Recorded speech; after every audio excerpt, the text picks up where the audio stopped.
کریں گے. ہماری کوشش یہ ہوتی ہے کہ کچھ قرآن کی باتیں کی جائیں, کچھ قرآن سے میسج لیا جائے. تو آج قرآن مجید فرقان حمید کی آیت ہے.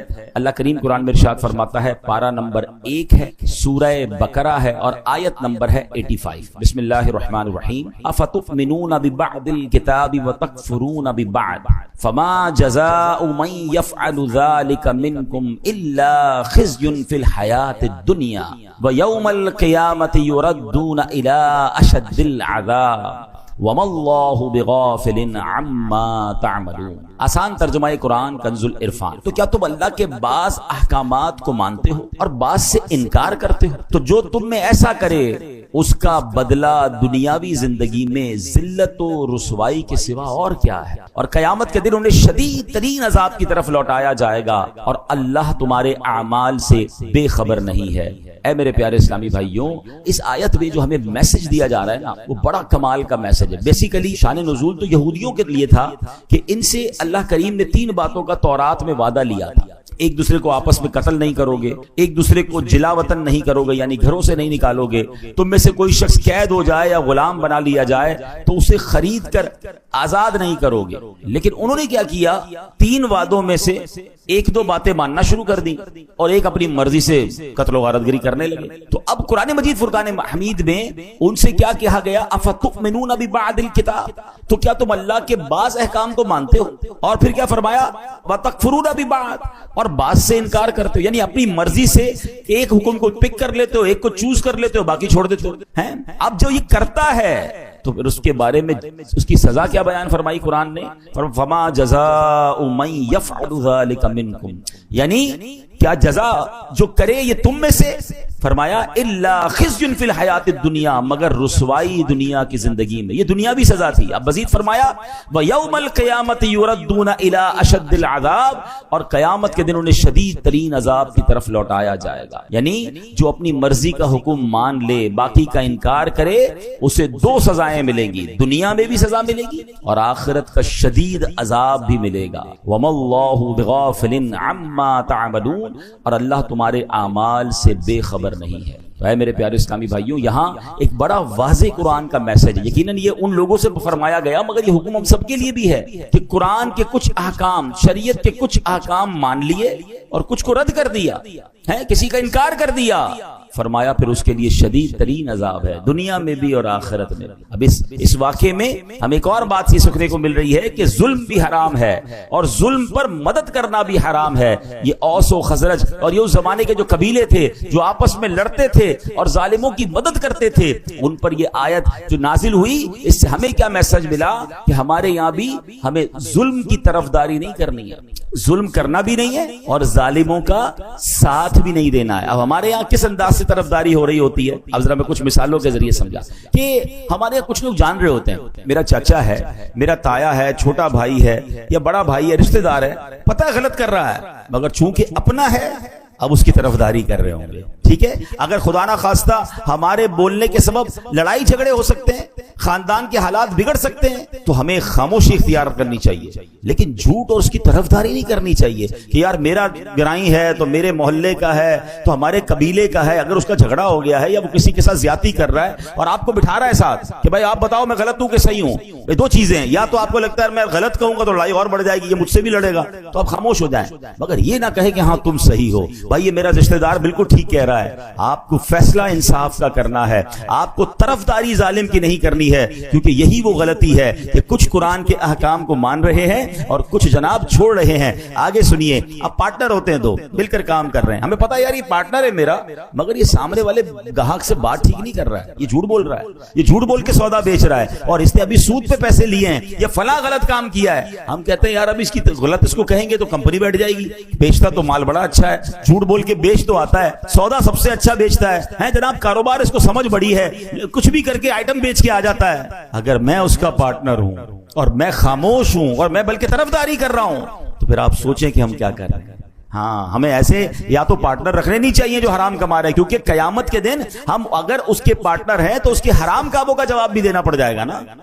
بہت سارے شیئر کمپنی کے کاروبار کو جو علماء منع کرتے ہیں اس کی ایک بڑی وجہ علماء یہ بیان کرتے ہیں کہ آپ جناب اس کمپنی میں ایک طرح سے پارٹنر بن جاتے ہیں. آپ کو کیا پتا اس کمپنی میں کیا کیا حرام ہو رہا ہے، اس کی بڑی تفصیل ہے. میں نہیں کہہ رہا سارا کام غلط یہ سارا کام صحیح. آپ کسی صحیح عالم دین مفتی کے ساتھ بیٹھے تو صحیح. پارٹنر بننا آسان نہیں ہے کسی کا. اب اگر آپ کسی بھی چیز کے پارٹنر ہیں تو اس کے اچھے کے بھی پارٹنر ہیں، اس کے برے کے بھی پارٹنر بن گیا. تو یہ سوچنا ہوگا کہ کہیں میں غلط کام کی طرف تو نہیں جا رہا. اسی طرح لوگ معاذ اللہ آج کل کیا ہوتا ہے کچہریوں میں جھوٹی گواہیاں دے رہے ہیں. اللہ اکبر. حالانکہ معلوم ہے کہ جھوٹی گواہی دے رہا ہوں، ظلم ہو رہا ہے، مگر کہیں یہ ایسا نہ ہو کہ کسی مظلوم کے ساتھ برا ہو جائے اور کسی ظالم کا فائدہ ہو جائے تو پھر دنیا اور آخرت کے شدید عذاب کے لیے تیار رہیے. ایک بات یاد رکھیے کہ آپ کی لکھت سے، آپ کے کالم سے، آپ کی صحافت کی آواز سے، یا اگر آپ وکیل ہیں تو آپ کیس لیتے وقت بھی یہ دیکھیں وکیلوں کو پتا ہوتا ہے کہ میں جس کا کیس لے رہا ہوں یہ ظالم ہے یا مظلوم ہے.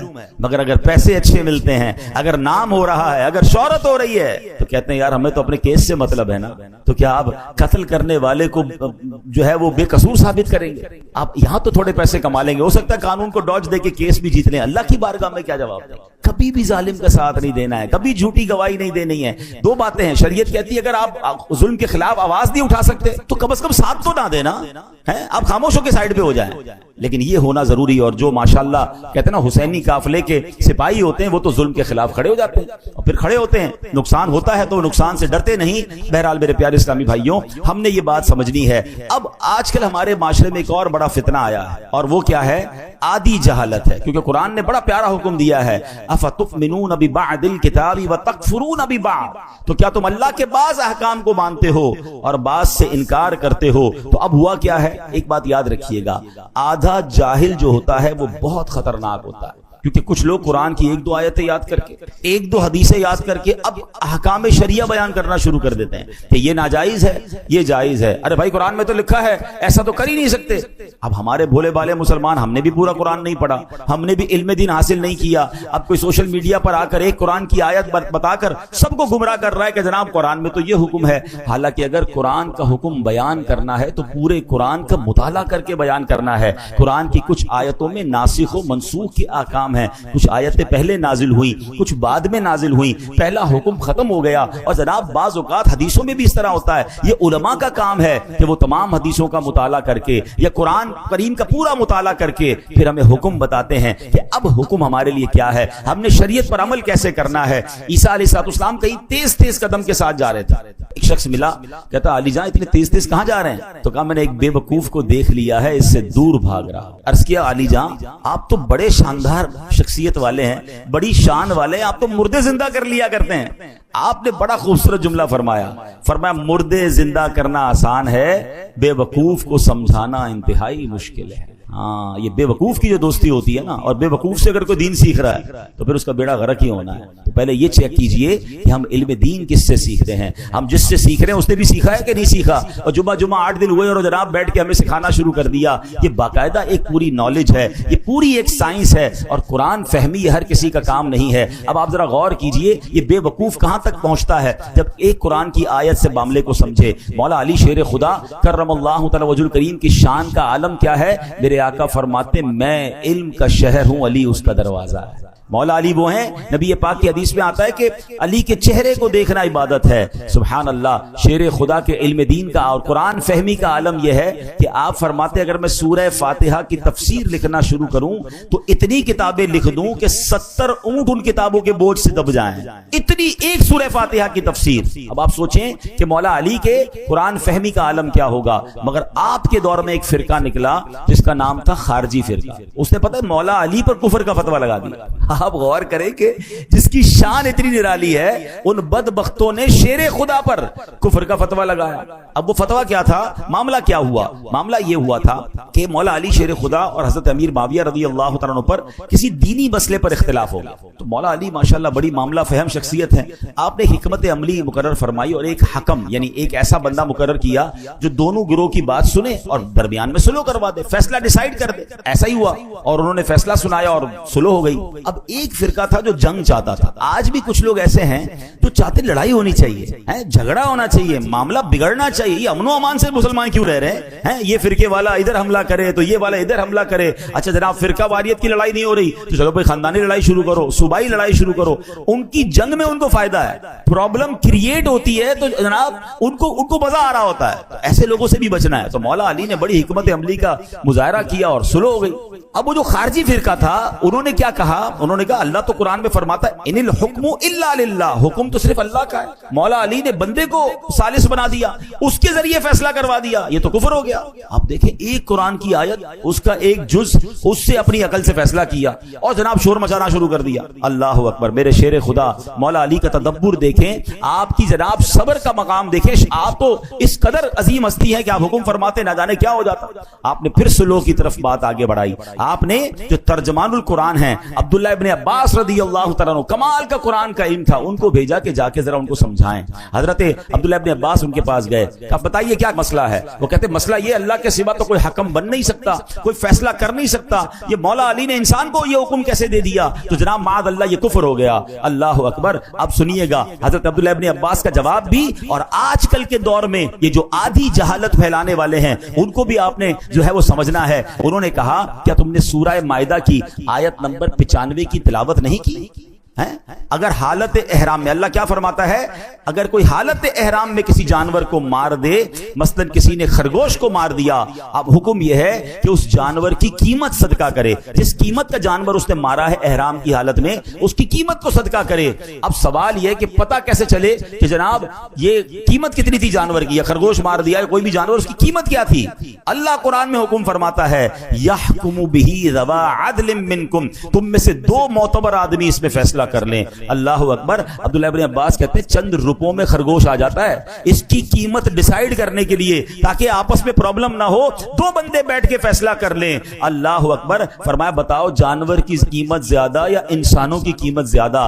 شیر خدا نے صحابہ کرام کے درمیان کوئی ڈسٹربنس نہ ہو جائے, کوئی لڑائی نہ ہو جائے, انسانی جان ضائع نہ ہو جائے, اس کے لیے کسی کو حکم بنایا کہ جناب فیصلہ کرا دیا جائے. تو اس میں کیا حرج ہے جب خرگوش کی قیمت معلوم کرنے کے لیے قرآن کہہ رہا ہے کہ جناب 2 بندے بیٹھ کر فیصلہ کر لیں کہ قیمت کیا ہے. تو پتہ یہ چلا ایک آیت تو پڑھی تھی, پورا قرآن نہیں پڑھا تھا, حالانکہ آگے قرآن میں اس کی ڈیفینیشن موجود ہے. اور یہی آج کے دور کا پرابلم ہے, اور یہاں ہماری بھی ایک کمزوری ہے کہ ہم جناب ہر کسی کی بات سننے کے عادی بن گئے, اور جب سنتے ہیں تو کنفیوز ہو جاتے ہیں. معاذ اللہ اب تو لوگ غیر مسلموں کو سننے لگ گئے, جب سنتے ہیں تو کہتے ہیں یار یہ اسلام کی جو حقانیت ہے اس میں کچھ کنفیوژن ہے. ہمیں آ کے لوگ سوال کر رہے ہوتے ہیں اللہ تبارک و تعالیٰ ایک ہے, اس کی دلیل کیا ہے؟ اچھا اللہ ہے, اس کی دلائل بتائیے. اللہ اکبر. کیا آج ہمارے دین اور ایمان میں اتنی کمزوری آ گئی کہ جب جس کی جو مرضی ہو کوئی ایک بات کر دے اور ہم کنفیوز ہو جائیں؟ پھر اپنے عقائد پر, اپنے معمولات اہل سنت پر ہم کنفیوز کیوں ہوتے ہیں؟ کیونکہ ہمارے پاس بھی علم نہیں ہے. شیطان کو موقع ملتا ہے,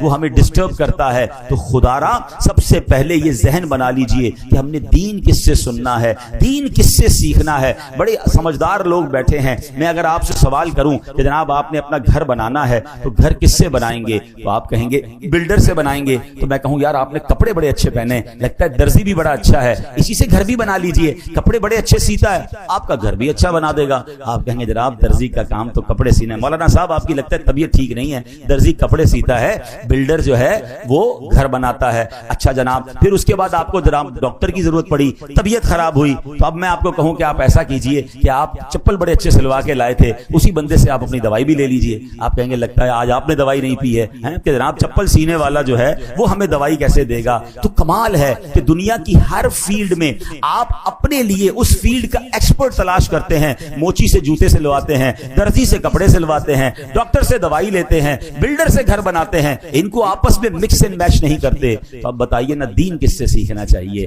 شریعت کس سے معلوم کرنی چاہیے؟ کیا ہر اس شخص کو یہ حق حاصل ہے میرا دین اتنا مظلوم ہے؟ اچھا اب ایک اور فینومینا لوگ لے کر آئے کہ جناب انٹرنیٹ پر تو ساری چیزیں موجود ہیں, اب تو اے آئی کا زمانہ ہے, سوال کیجئے جواب مل جاتا ہے. قرآن پاک پڑھنے کی اور جناب اس کی اتنی بڑی بڑی تفسیریں پڑھنے کی ضرورت کیا ہے؟ اور جناب پڑھنا بھی ہے تو کسی عالم کی ضرورت کیا ہے, کسی مفتی کی ضرورت کیا ہے, کسی ایکسپرٹ کی ضرورت کیا ہے؟ قرآن موجود ہے, تفسیریں موجود ہیں, ہم خود ہی مسئلہ نکال لیں گے, ہمیں علماء کی حاجت نہیں ہے. چلے تھوڑی دیر کے لیے آپ کی بات مان لیتے ہیں کہ جناب کتاب سے پراپر علم مل جاتا ہے, ٹھیک ہے, کتاب میں سب چیزیں موجود ہیں. چلے چلے اب میں آپ ہی کی بات آپ کی طرف دوبارہ بڑھاتا ہوں. اللہ نہ کرے آپ میں سے کسی کو کوئی پرابلم ہو جائے یا آپ کے گھر میں کسی کا آپریشن ریکوائرڈ ہو تو جناب آپ بھی کتاب اٹھائیے کہ ٹانگ کا آپریشن کیسے ہوگا. بلکہ اب صرف کتاب نہیں ہے, یوٹیوب پر تو ٹیوٹوریل موجود ہے نا, ویڈیو بھی موجود ہے کہ یہ والا آپریشن کیسے ہوگا. تھوڑا مزید سوال اے آئی سے کر لیجئے کہ کون سا چاقو استعمال کروں, کون سی چھری استعمال کروں, پہلا کٹ کدھر لگاؤں. 2-4 دوست جمع ہو جائیں اور ٹانگ کا آپریشن گھر میں کر لیجئے,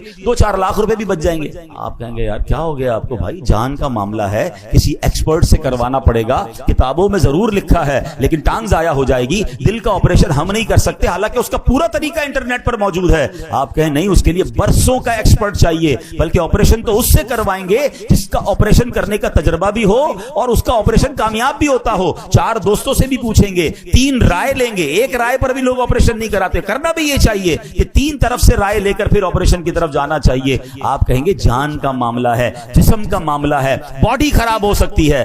سبحان اللہ, آپ نے میرا ہی جواب دے دیا حضرت. اب میرا ثواب سن لیجئے. مجھے ایک بات بتا دیجئے, کسی کی ٹانگ زیادہ قیمتی ہے یا اس کا ایمان زیادہ قیمتی ہے؟ میرے ایمان پر جس کی جو مرضی آئے چھری کانٹے لے کر آ جائے کہ میں تمہارا ایمان کا معاملہ ٹھیک کرتا ہوں, تمہارا دین میں تمہیں سمجھاتا ہوں, آپ پڑھ لینا, آپ ہی خود ہی قرآن سے اور تفسیر سے پڑھ لیں. آپ کہیں گے نہیں جناب, باقی دنیا کے معاملات میں جب ایکسپرٹ ریکوائرڈ ہے تو مجھے قرآن کے علم کے لیے بھی فہم القرآن والا مفتی اور عالم ریکوائرڈ ہے. برسوں جس نے پڑھا ہو, جس کی جناب تفسیر پر نظر ہو, جس کی عقائد مضبوط ہوں. ارے وہ خود اگر سچا نہیں ہے تو مجھے کیا دین سکھائے گا؟ تو اے میرے پیارے اسلامی بھائیوں, اے بھولے بھالے مسلمانوں, خدا را اپنی زندگی کا یہ آپ ذہن بنائیے کہ سب سے قیمتی سرمایہ تو ایمان ہے. اور ایمان کے معاملات میں, دین کے معاملات میں میں نے کسی ایکسپرٹ سے, کسی صحیح العقیدہ مفتی سے اور عالم دین سے انشاءاللہ دین پڑھنا بھی ہے, سیکھنا بھی ہے اور آدھی جہالت سے بچنا ہے. جب آپ قرآن پورا پڑھتے ہیں, کبھی بھی کوئی ایک آیت سن کر, ایک حدیث سن کر کنفیوز نہ ہو جایا کریں. کسی عالم دین سے رابطہ کریں, وہ آپ کو بتائے گا کہ یہ آیت کے بعد یہ بھی تو آیت موجود ہے, یہ حدیث کے بعد یہ بھی تو حدیث موجود ہے. اور وہ ان دونوں کو سامنے رکھ کے جب آپ کو جواب دیں گے تو آپ کا ایمان تازہ ہو جائے گا. اللہ کریم ہمیں شریعت کے احکام کو صحیح طریقے سے عمل کرنے کی توفیق عطا فرمائے. اب یہاں پر میں چلیں ایک آیت اس لیے بتا دیتا ہوں کہ اس میں ہمارا انشاءاللہ آج کا ایک موضوع بھی ہے, وہ بھی کور ہو جائے گا. کہ اب جناب قرآن کی ایک آیت بیان کرنے والے کرتے بھی ہیں, ترجمہ کیا ہے؟ تم فرماؤ میں ظاہراً تمہاری طرح ایک بشر ہوں. اللہ نے اپنے حبیب کو کیا فرمایا کہ لوگوں سے کہہ دو میں تو تمہاری طرح کا ایک بندہ ہوں. اب کچھ جاہلوں نے, وہ آدھے جاہل ہے نا, کہ دیکھو نبی پاک خود کہہ رہے ہیں وہ ہماری طرح کے آدمی ہیں, اور تم کہتے ہو جناب وہ نور ہیں اور وہ جناب بہت عظیم ہستی ہے. خود فرما رہے میں تمہاری طرح کا ہوں. تو قرآن ادھورا پڑھا, ایک آیت پڑھی. اب اگلی آیت سن لو. اللہ قرآن میں فرماتا ہے قد جاءکم من اللہ نور, بے شک تمہارے پاس اللہ کی طرف سے ایک نور آ گیا ہے. سبحان, پتہ کیا چلا؟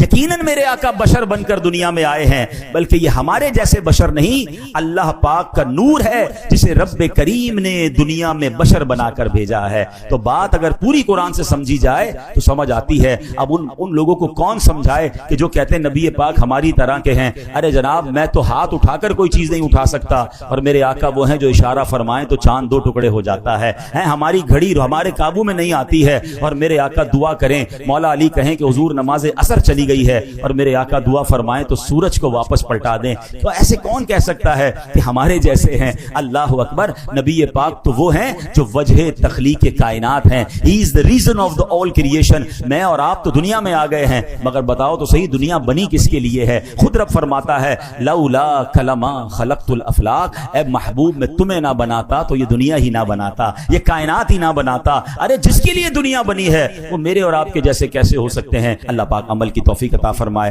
صلو علی الحبیب صلی اللہ تعالی علی محمد صلی اللہ علیہ وسلم. آپ کے لیے زبردست وظیفہ لے کر آیا ہوں. تفسیر قرآن صراط الجنان کا مطالعہ کر رہا تھا. 22واں پارہ صراط الجنان پیج نمبر 143, اور یہ آیت نمبر ہے 26 سورہ سبا, اس کی تفسیر میں. تو کیا کمال کے دو اللہ تبارک و تعالیٰ کے ناموں سے خوبصورت وظائف ملے, الفتاح اور العلیم.